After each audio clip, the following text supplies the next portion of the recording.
कामसूत्र के साधारण अधिकरण के चतुर्थ अध्याय नागरक वृत्त प्रकरणम में आचार्य वात्स्यायन ने नागरिक के आचरण और रहन सहन को बताया है। नागरक वह विभूति है जो शिक्षित, विद्यावान, धनवान और कामरसिक है। विद्या उपार्जन करने के पश्चात दान, विजय, व्यापार और श्रम आदि से धन का उपार्जन करके अथवा परंपरागत पैतृक संपत्ति से अथवा दोनों से संपत्ति प्राप्त कर गार्हस्थ्य जीवन में प्रवेश कर नागर को अर्थात रसिकों का आचरण करना चाहिए।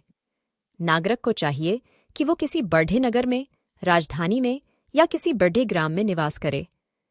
नगर या महानगर में किसी जलाशय एवं फुलवारी वाटिका के निकट अलग अलग कमरों वाले 2 वासगृह बनाए, एक अंतः प्रकोष्ठ और दूसरा बहिः प्रकोष्ठ।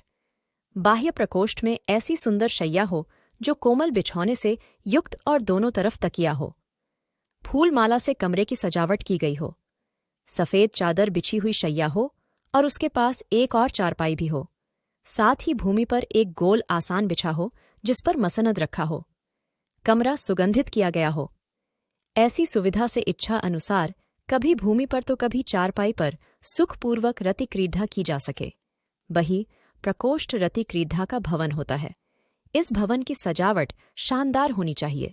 नागरक को चाहिए कि प्रातः उठकर नित्य कर्म कर दांतों को साफ करना चाहिए।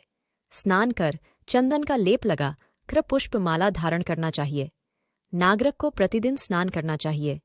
हर दूसरे दिन तेल मालिश करना चाहिए और तीसरे दिन साबुन लगाना चाहिए। चौथे दिन दाढ़ी मूछ के बाल और 5वें दिन या 10वें दिन गुप्त अंगों के बाल बनवाने चाहिए।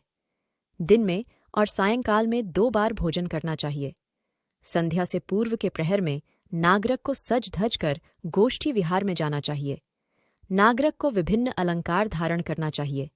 सुगंधित लेप लगाना चाहिए। इसके बाद संध्या के समय रसिक नागरक संगीत गोष्ठी में सम्मिलित होकर संगीत का आनंद ले। तत्पश्चात सुसज्जित तथा सुगंधित धूपादि से सुवासित वासगृह में अपने सहायकों के साथ शैया पर बैठकर अपनी प्रेमिका की प्रतीक्षा करे। प्रेमिका के आने में देर होने पर दूत को भेजकर प्रेमिका को बुलाए।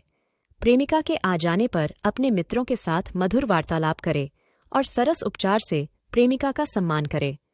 वर्षा के कारण अगर प्रेमिका के वस्त्र भीग गए हों तो स्वयं ही उस प्रेमिका के वस्त्र बदलकर पुनः उसका श्रृंगार करे।